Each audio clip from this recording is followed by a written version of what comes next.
我15岁时被陆云深养做了外室，17岁那年他要迎娶贵女，许我等贵女诞下灵儿，就纳我进门做妾。这次我没有等他，而是死遁回了侯府，转头嫁给他的病秧子哥哥。我眼睁睁看着他为了我的死日日和心妻争吵不休，直到他发现我不仅没死，还做了他的嫂嫂。大家好，欢迎收看皮皮听书。我重生的时机很巧，正是刚知道自己身世这天。我是景阳侯府的千金大小姐，这事儿是林嬷嬷临死前告诉我的。她说我爹为了迎娶公主，不仅逼死了我娘，还要溺死刚出生的我。林嬷嬷可怜我，私底下救了我，当做孙女来养。可惜她年纪渐大，她的儿子媳妇不喜欢我，10两银子将我偷卖给了陆云深做外室。17岁，林嬷嬷病重，我去见她最后一面。她握着我的手，老泪纵横。我对不住你，对不住你娘。我才知道，我本是侯府的大小姐，而林嬷嬷本来是我娘的人，却早被我爹收买。最后在溺死我的时候，良心发现，救了我一命。她告诉我，她已经去信给我爹，希望我爹能念起旧情，带我回侯府。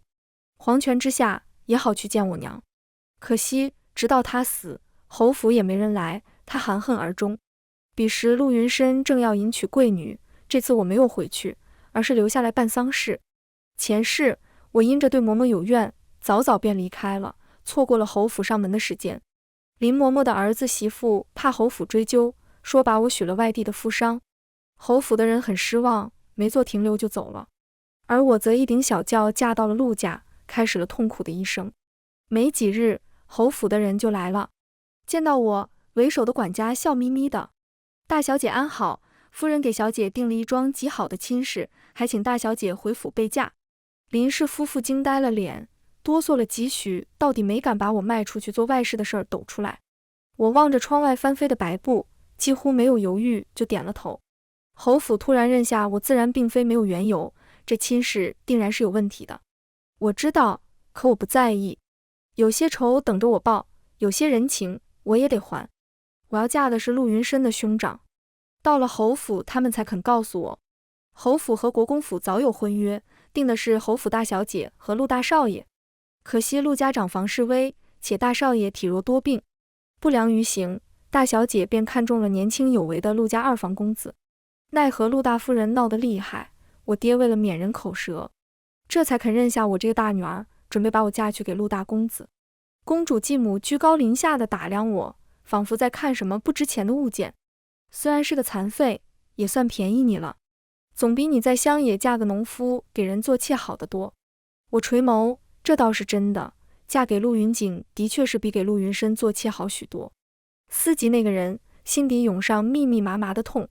前世我给陆云深做妾后走投无路，不得已设计了陆云锦。那时的他轻柔地为我披上衣衫，灯火下面容蒙上淡淡的阴影。他别过头不敢看我，声音却温柔如初：软软，我们这样是不对的，我会帮你，无需你如此。后来他声名狼藉，被逐出陆府，皆我之故。我闭了闭眼，这一世我绝不让他重蹈覆辙。成亲那天来的是陆云深，陆云景不良于行，兄弟代为接亲也是理所应当。我蒙着红盖头，望着眼前身长玉立的男子，陌生又熟悉。他拱手作揖：兄长不便，身代为接亲，还请小姐勿怪。我抿了抿唇，轻轻摇了摇头。他这般礼遇的模样是我从未见过的。四季胡同的小院里，他从来都是半撑着头，被懒得躺着，肆意与我调笑。软软，去给爷跳上一曲。一曲未毕，罗裙被扯乱，人已到了他上。前世嫁给他做妾后，他更是任由心腹搓磨于我，当我做舞姬取乐。在我哭诉不愿的时候，皱起眉头：软软，你一个妾室，怎可不敬主母？见我不语，他又低声又哄：你乖一些，不能仗着爷的宠爱肆意妄为，也莫要让爷为难，好不好？打个巴掌给个枣。他一而再再而三地强调，让我认清自己的身份，仿佛我这种卑贱之人，生出不满的情绪已然是犯了大错。记忆回笼，我垂眸，掌心汗湿一片。繁琐的流程还在继续，跪拜父母后，陆云深带着我上花轿。转角处，我看到了匆匆赶来的二妹妹。她是公主所出的嫡女，原本的侯府大小姐，为了嫁给陆云深，甘愿让出大小姐的身份。这会儿要么幽怨地望着心上人，要么恨恨地瞪着我。自己心心念念的人替别人迎亲，终归是不痛快的。陆云深果然歉意地看了我一眼，朝他走过去。我耳力好，隐隐听到什么庄子上养的上不得台面，比不得你半分之类的话。是了，侯府对外称我是前头夫人生下的女儿，因为身子不好，一直养在庄子上。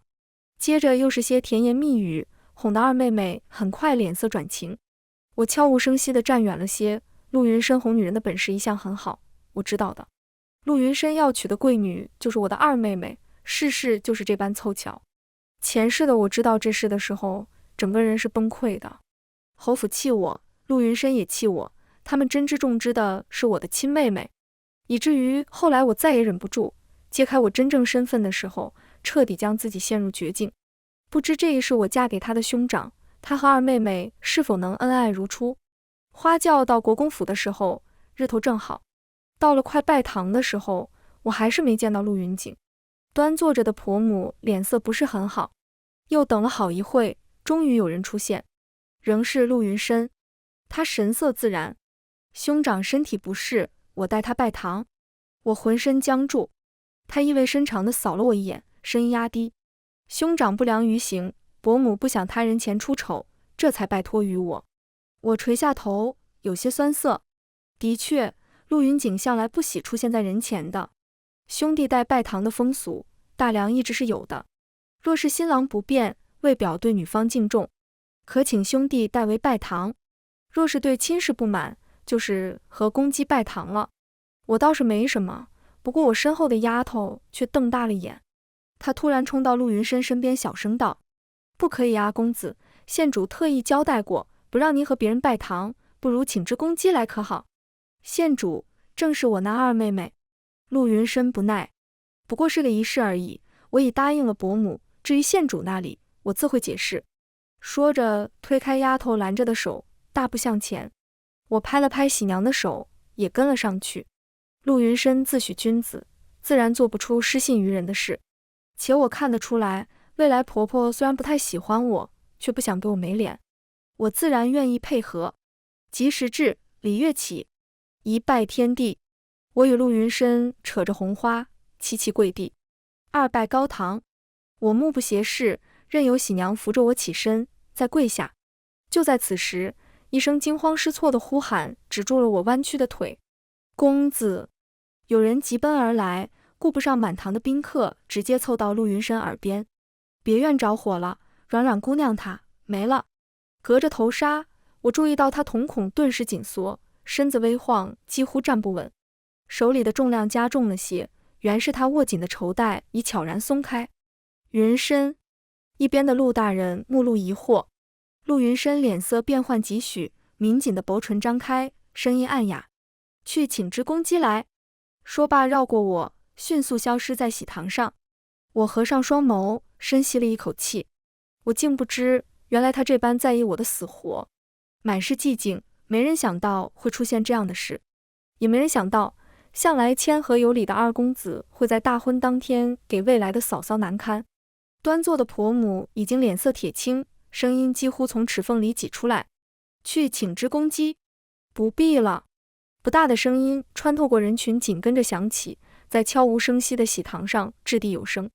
视线所及，一身红衣的男子立在门边，他手里拄着拐，姿势有几分滑稽，唯有一双黑眸灿若星辰。他静静地凝着我，眸光隐隐几分复杂。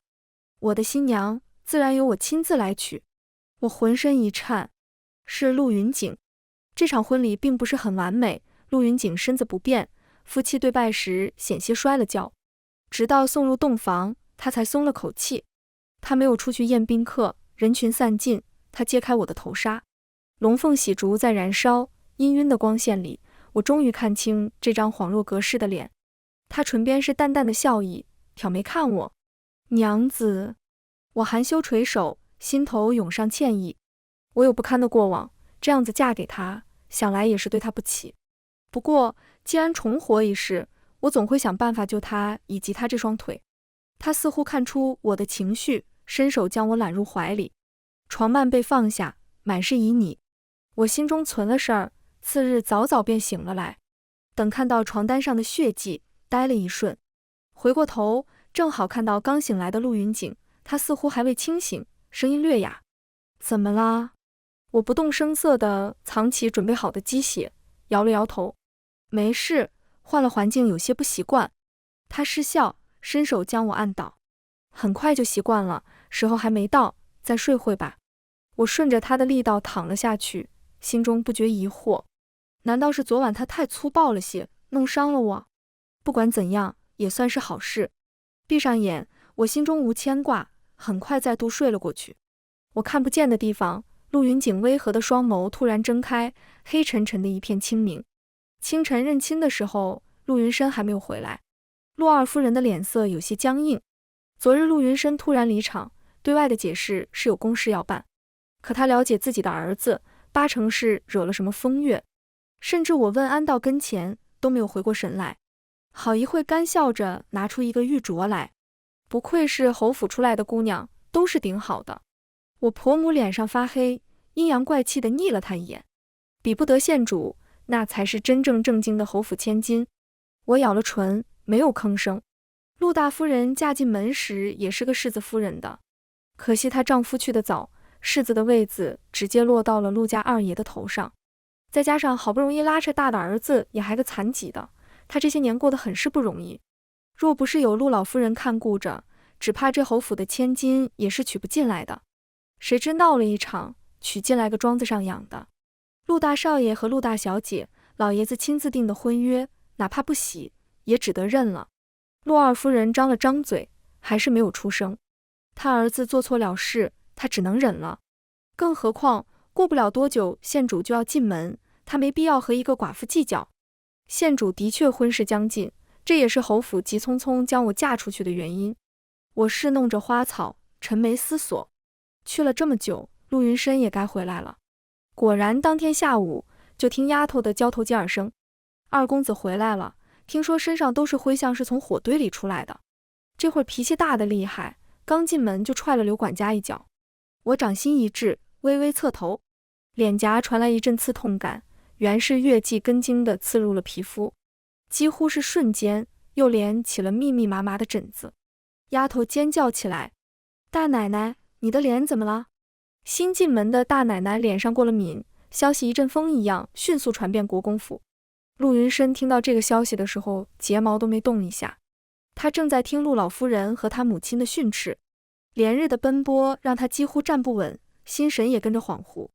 我进门便看到这样的场景，老夫人眉心微皱：“怎么样？脸上可伤得厉害？”我低头行礼：“老夫人别担心，并无大碍。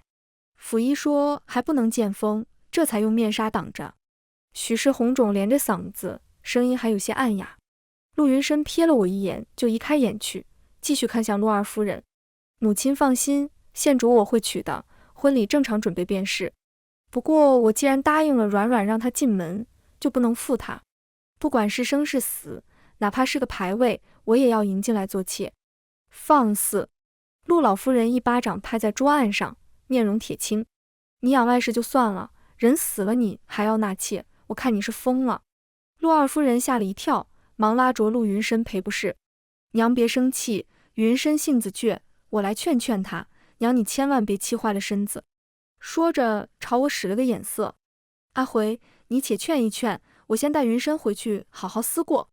景回是我的新名字，也是景阳侯府大小姐的名讳。”我点了点头，示意他放心。等人走后，我不觉叹了口气，装的这般情深，又是何必？若是没有经历过前世，我当真要被他这番作态打动了。只可惜现在他还是留着感动自己吧。又过了几日，我脸上的伤好了些，只是还不能见风。陆云深那牌位的事儿不知如何，他与二妹妹的婚期倒是如约而至。婚礼办得很是热闹，县主的陪嫁足足占了半条街。一阵敲锣打鼓中，我与景月如正式成为了妯娌。他看不上我这个乡下来的姐姐，哪怕嫁了人做了他嫂嫂，仍然对我爱答不理。我没有跟他计较，他可能还不知道他的好日子还在后头。我所料不错，大婚当天，两人就吵了起来。原是为了陆云深与我拜堂的事儿拌了嘴，说着又怀疑他突然离去是不是养了什么见不得光的人。陆云深先是耐着性子哄了一番，提到这儿他忍不住变了脸。景月如愈发觉得自己猜对了，哭啼啼的要他给个解释。陆云深烦不胜烦，一怒之下去睡了书房。第二日一早，景月如就闹着要回侯府，这些都是林嬷嬷告诉我的。林嬷嬷是婆母送给我的人，对府中之事向来灵通。她笑眯眯的：“大奶奶，您这位妹妹是个能闹腾的。这会儿几个人正在老夫人那儿哭呢，您要不要去瞧个热闹？”我摇了摇头。陆云深养了外室又死了的事儿，只有国公府知道。景月如不知正好撞到了枪口上，可不是惹了他不痛快。前世他们可没这么闹过，那会儿没有带拜堂的事儿。景月如满心满眼都是如意郎君，陆云深亦是志得意满迎娶贵女，两人可是浓情蜜意了好一阵。直到景月如有孕，陆云深要纳我进门，两人才第一次生了间隙。不过陆云深心中有愧，自是对妻子百般讨好，哪怕后来他强行给我灌堕胎药，陆云深也是劝我忍让。他一遍又一遍地告诫我，人生来有3、6、9等，这是我的命，他让我认命。后来他娇妻美妾在怀，又有了嫡子，正是春风得意之时，我给了他迎头一击，他才会那般接受不了。这一事想来他们的感情怕是好不起来了。景月如是县主，又是新婚头一天，自然没有哭着回娘家的道理，再加上本来就是陆云深理亏，这事儿他就是再不快也值得硬生生咽下。果然没多久，林嬷嬷告诉我，二少爷把县主请了回去。依着我对陆云深的了解，他心中应是憋了一口气。他我行我素惯了，被人强压着低头，哪怕是新婚妻子，怕也是怒得不行。这怒火无处释放，怎么能行？我总得帮帮他才是。我望着窗外的月季，唇边扬起淡淡的笑意。最近国公府清静了些，没再出什么幺蛾子，连二公子夫妻也消停了许多。不过听闻县主缠人缠得厉害，二公子最近颇有些吃不消。一日傍晚，我带着丫头才买回来，与出府的陆云深迎面撞上。嫂嫂，他侧头，嗓音略沙哑。几日没见，他憔悴了许多。我礼貌地点头，二公子。他紧紧盯着我的面纱，目光灼灼。嫂嫂脸上可好了些？我后退一步，好了些，不过见不得风罢了。说着，复又抬头看他。二公子可是有事？他怔了片刻，似有些失落。方才见到嫂嫂，让我想起了一位故人。我机不可闻的轻笑。二公子怀疑我是你的故人？他摇了摇头，笃定中带着自得的笑。这倒不是，那位故人心中只有我，只要他活着，绝不可能嫁给其他人。嫂嫂莫怪，不过是问一问罢了，时候不早了，嫂嫂回罢。我抬手拍在额头上，扬起手腕的珍珠串轻微作响。也是怪我，聚宝阁来了些宝物，挑了半天也就挑了这么个珠串，反而浪费了许多时间。他不语，目光掠过我手腕的珠串，眉心机不可察地动了动。陆云深要休妻的消息来得猝不及防。彼时我正梳洗，林嬷嬷大喘着气跑过来：“大奶奶快去看看吧，前头闹得厉害呢。”我手中木梳治了治，铜镜中的面孔带着笑，唇边划出清浅的弧度。好。林嬷嬷的声音急促且清晰。二公子发现县主的陪嫁丫头红袖手里有一串东珠，和他那死了的外室所在的地方发现的一模一样。二公子怀疑县主早就发现了他的外室，不仅活生生烧死了他，还在府里跟他装模作样。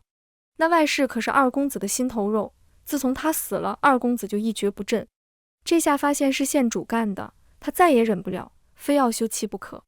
我赶到的时候，眼前一片狼藉，正如林嬷嬷所说，闹得厉害。陆云深铁青着脸，我派人查过了，红袖在那段时间去过青云镇，他好端端去那里做什么？软软的院子里又怎么会留下他的手串？分明是你这个毒妇善妒，害死了我的软软。我垂眸，那手串是我回了侯府后故意从红袖那里偷来的，专门丢在四季胡同的小院里，等着陆云深发现。至于红袖那时出现在青云镇，是因为我发现红袖背后另有主子。那位主子需要他不知去办些什么见不得人的勾当。洪秀百口莫辩，只跪地不停地喊冤枉。景月如发了狂，不停地打他。贱人，你不是说你要回乡，你去青云镇做什么？你是要害死我啊？你说你到底干什么去了？洪秀被逼无奈，又说不出背后的主子，只见他突然咬牙起身，一头撞死在树上。他这一死，反倒坐实了景月如的罪名。陆云深脸上瘆得慌，他嘴角冷凝，死死盯着景月如，黑眸血丝骇人，冷冷吐出2个字：毒妇。景月如也跟着尖叫：陆云深，你竟然敢休妻！我还没嫌你养外室，你还敢休弃我？别说我没碰你的外室，我就是烧死他又如何？你就不怕我闹到宫里去？偌大的院子，只听他一个人在叫，这下连陆老夫人都沉默了。这样嚣张的孙媳妇，留在府里也是要生事端的。为着侯府的面子，景月如最终选择和离。离府那天，国公府派我去送他，他伸着脖子向里看。我悠悠开口：别看了，二公子不会来见你的。景月如收回视线，恨恨地盯着我。国公府没一个好东西，等着吧，你那个瘸子丈夫也活不了多久。我面色微沉，继而勾了勾唇，凑到他耳边故意道：陆云深为了个外室休弃你，二妹妹也是上京头一分呢。他目眦欲裂。他对陆云深的用情极深，如今被心上人这样羞辱，早已痛不欲生。我这话正是往他心口插刀子。他气得浑身发抖，目光犹如野兽，几乎将我撕碎，终于忍不住扑上来扇我。我侧头避开，他扑了个空，他更生气了，动作愈发激烈起来。我退后一步，身后的丫头将他制住，塞到马车上。直到马车渐行渐远，我耸了耸肩，随手扯下被指甲划破的面纱，理了理微乱的长发，心情极好的开口：走，咱们去聚宝阁逛逛。不料转过头，迎面撞上一张不可置信的脸。陆云深定在原地，不可思议地盯着我，那目光有疑惑有欣喜，很快又变得愤怒怨恨。他双目猩红，死死地锁在我身上，胸腔剧烈的起伏，几乎从齿缝里艰难地吐出2个字：扫。尾音发沉，宛若毒蛇，激得我浑身一震。我咬紧下唇，思索着脱身的法子。我没想到他会突然回来，他像是怒极了的野兽，无视周围的丫头，一把将我扯到角落，狠狠地按在墙边，面容狰狞。软软，你竟敢背着我嫁给别人！我手指无助地攀在墙上，避开他的眼。你认错人了，我不是什么软软，你看清楚，我是你嫂嫂。他勾了勾我的腰带，低着头笑得瘆人。是吗？不知嫂嫂的后腰上是不是也和我的软软一样有个胎记呢？我拼命地用手想推开他，却无济于事，却反被他单手捉住，禁锢在头顶，眼睁睁看着他用另一只手去扯我的腰带。我双唇咬出血，绝望地闭上眼。预料中的凉意并没有出现，只听得砰的一声，有什么东西应声倒地。我睁开眼，正好对上陆云锦黑沉沉的眸。他站得仍旧不是很稳，一只手略扶着墙壁，直勾勾地盯着我。不远处，陆云深倒在地上，旁边正是云锦平日里用的那只龙头拐杖。我心神微动，陆云锦竟是懂功夫的。陆云深慢吞吞地爬起来，阴冷地瞥了我们一眼，嗤笑出声：兄长这是绿帽子戴上瘾了？你可知你这位妻子不仅不是完璧，而且还……闭嘴！陆云锦拧眉，冷冷地打断他：我的娘子怎么样？无需别人智慧，你在胡言乱语，休要怪我不客气。陆云深噎住，定定的又看了他好一会才出声：好得很。视线一向我，似笑非笑的眸子阴森森的。我的软软现在厉害了，不仅算计了国公府侯府，还学会勾搭别的男人了，真是好得很。说罢擦了擦唇边的血迹，丢了个绝不罢休的狠厉眼神，冷笑而去。等我洗漱好回房的时候，陆云锦已经坐在那里看书了，面容沉静温和，看起来与往日没有什么不同。可我看得出来他生气了。我叹了口气，静静地坐在他身侧。他生气是应该的，任哪个男人碰上这种事都是要暴跳如雷的。对不起，我骗了你。我率先认错。他仰起头，说了一句不想干的话：你后腰上没有胎记。我微愣，点了点头。我在来之前想办法清理掉了。我的确做过陆云深的，总之对不起。他薄唇紧抿，不再言语。默了片刻，我又迟疑着开口：如果你想休妻的话，能不能再等些日子？我保证不会耽搁很久。他直直盯着我，继续重复方才的话：你后腰上没有胎记，所以你不是他，你是景回，不是什么软软。我心中说不出什么滋味，苦笑出声：陆云景，我不想骗你，我不想你自欺欺人，也不想等一切尘埃落定后你痛苦万分。我只希望你当做什么都不知道，等我处理好这一切。他拧着我，脸上的表情看不出情绪，好一会才悠悠叹了口气：你是不是觉得我弱智无能，什么都帮不了你？就算勉强帮了，也要落得个不堪的下场。我愣住，呆呆地看着他。他垂下头，光线透过枝叶落在他的脸上，明明灭灭，连着他的声音也跟着恍惚，就像前世那样。我浑身僵住，双眼陡然睁大。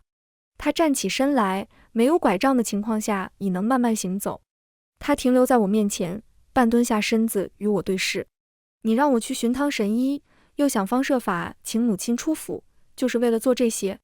你算计陆云深休妻，又设计让他认出你，你想做什么？他望进我双眼，一字一句：你想让陆云深夺兄长之妻遭人唾弃，你想让他身败名裂，一无所有，就像前世的我一样。你想给前世的自己报仇，给我报仇，是吗？砰！手边的杯盏不知何时落了地，心脏窝在胸腔跳动的厉害，我张了张嘴，却说不出话来。好一会，我才找到自己的声音：你也重生了。他点了点头。什么时候？拜堂那天。那你早就发现我也重生了？他摇了摇头。开始只是怀疑，真正确认是在婚后几天，你让我去找汤神医，还给了我从侯府偷来的灵芝草。我脸上有些发烫。前世汤神医出现的太迟了，陆云景病得厉害，别说腿，哪怕是命都难保了。我去替他求药，可陆云深这个疯子，他恨我为别的男人求他，当着陆云景的面把能救他命的灵芝草扔进火盆里。这草药本来是景月如的陪嫁，于是重生之后，我早早便将灵芝草调了包，放到我的嫁妆里。他有些好笑，抚过我的脸：软软，谢谢你为我做的这一切，我很欢喜。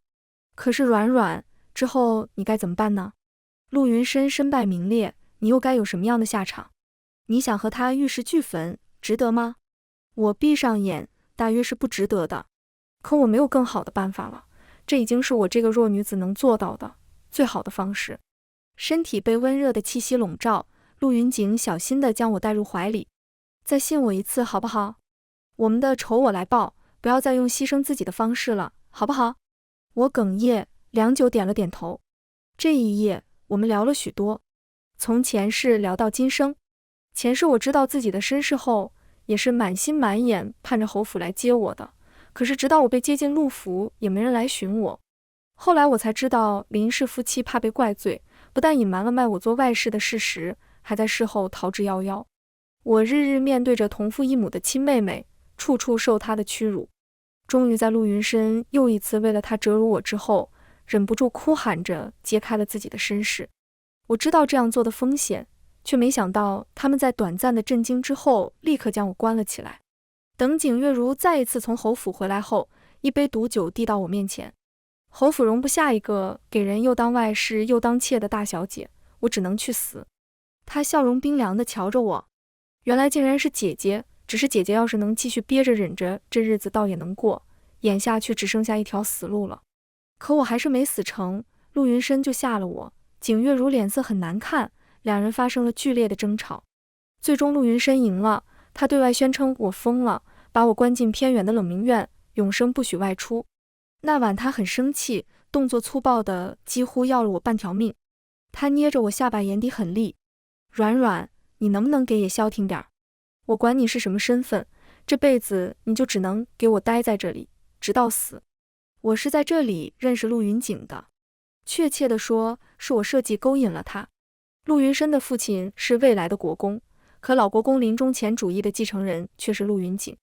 为着此事，陆二爷的国公之位一直没批下来。如果有谁还能勉强和陆云深一较高下，那只能说陆云锦。我恨陆云深，我必须找个人帮我报仇。陆云锦答应我了，我不知道他有多少筹码，也不知道他具体如何做，可我只能信他。他是我暗夜里的光，给了我挣扎求生的希望。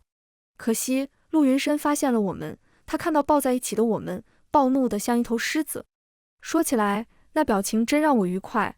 如果不是云锦被他捅了一刀的话，我哭着求他救云锦一命，他却将能救他命的灵芝草扔进火盆里。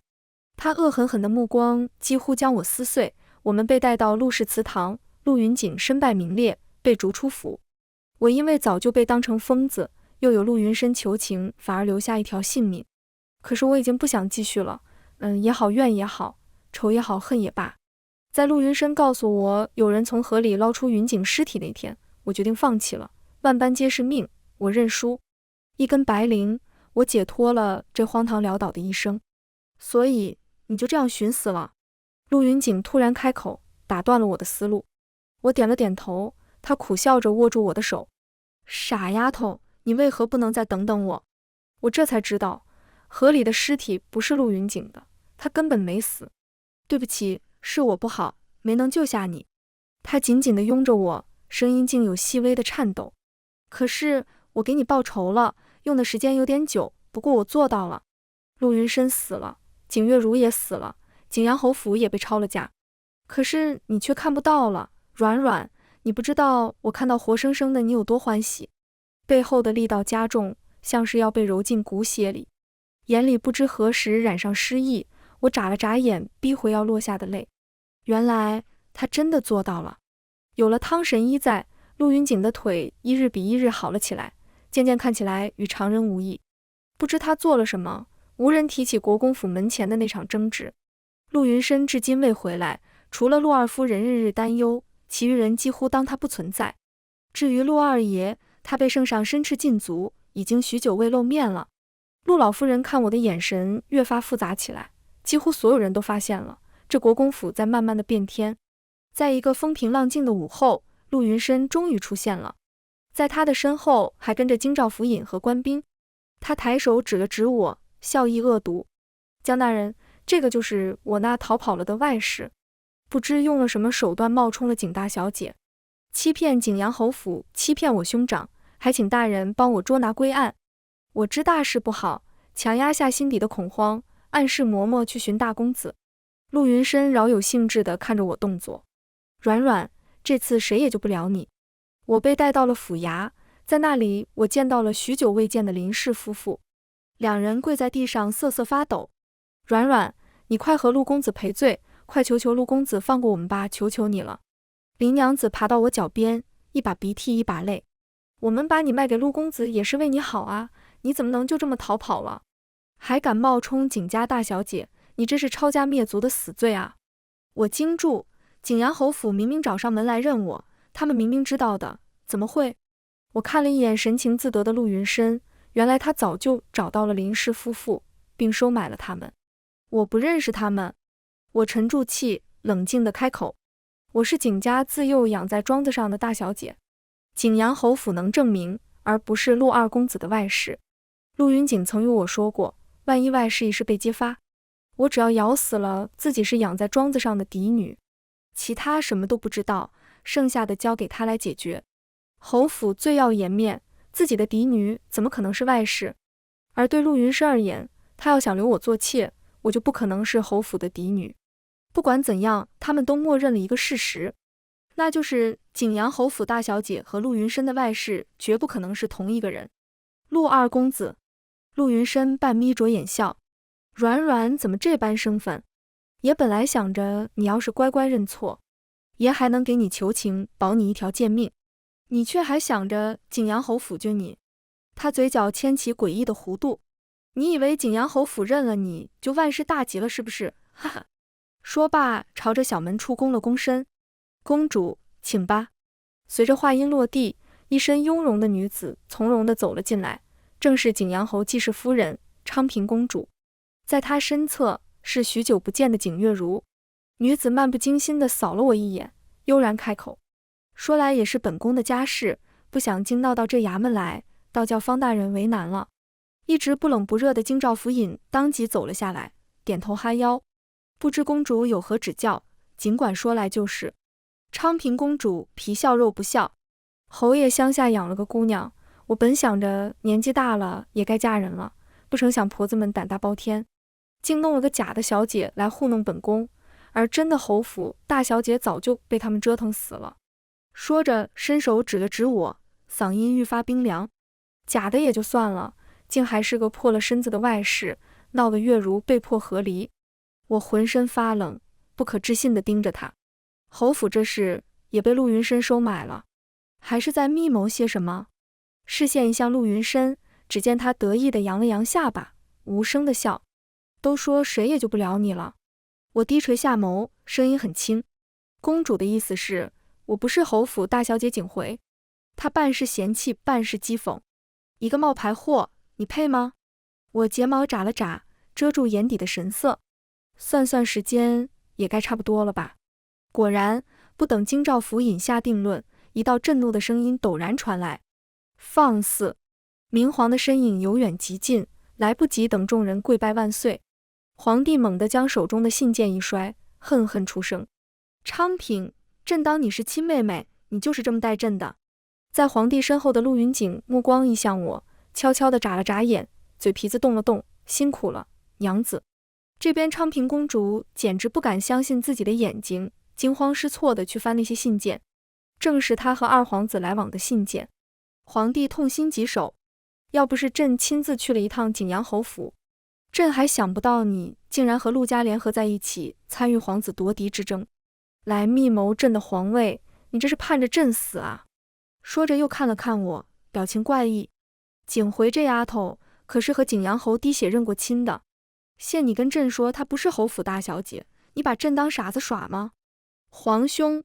昌平公主吓得脸色惨白，跌倒在地上。旁边的景月如也是瑟瑟发抖，说不出话来。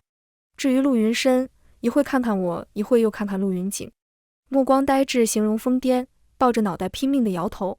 不可能的，不可能的！我与陆云锦对视一眼，相视而笑。我与陆云锦兵分两路，我假装被带走，引得公主来对付我，而陆云锦则趁着这时候带着微服私巡的圣上去了侯府，来揭发侯府参与支持二皇子密谋皇位一事。她已经是公主了，为什么还要参与夺嫡之争？还有景月如才被和离过，她为什么还要和陆云深合作？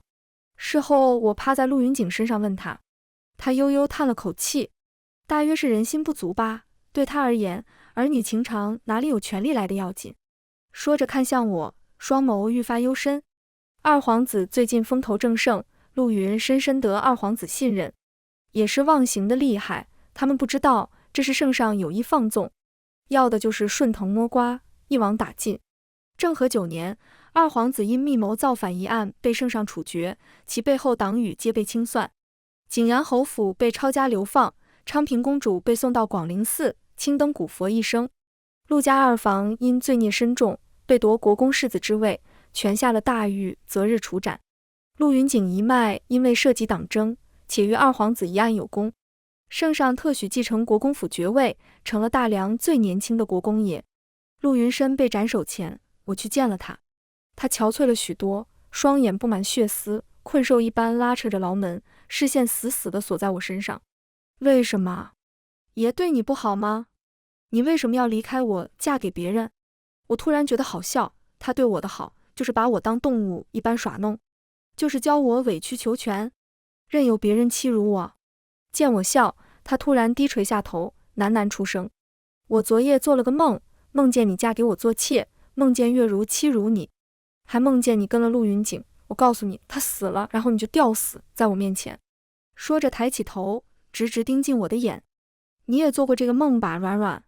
所以你才不肯嫁给我了，你选择了陆云锦，是不是梦里我让你伤心了，所以你恨我了？我神色复杂地看着他，良久开口：陆云深，现在我不恨你了，因为不值得。现在的我只想好好的爱另一个人，我的余生与你无关了。落在牢门的手青筋暴起，嫉恨和狼狈几乎将他填满，鲜血从他嘴角慢慢流出，竟是差点咬下嘴唇一块血肉来。舔了舔唇，吐出一口血水来，那表情说不出的凄凉痛楚。好得很，景回，你好得很。离开之前，我突然被他叫住，他声音很轻，你做了景大小姐，如果求娶你为妻的是我，你会答应吗？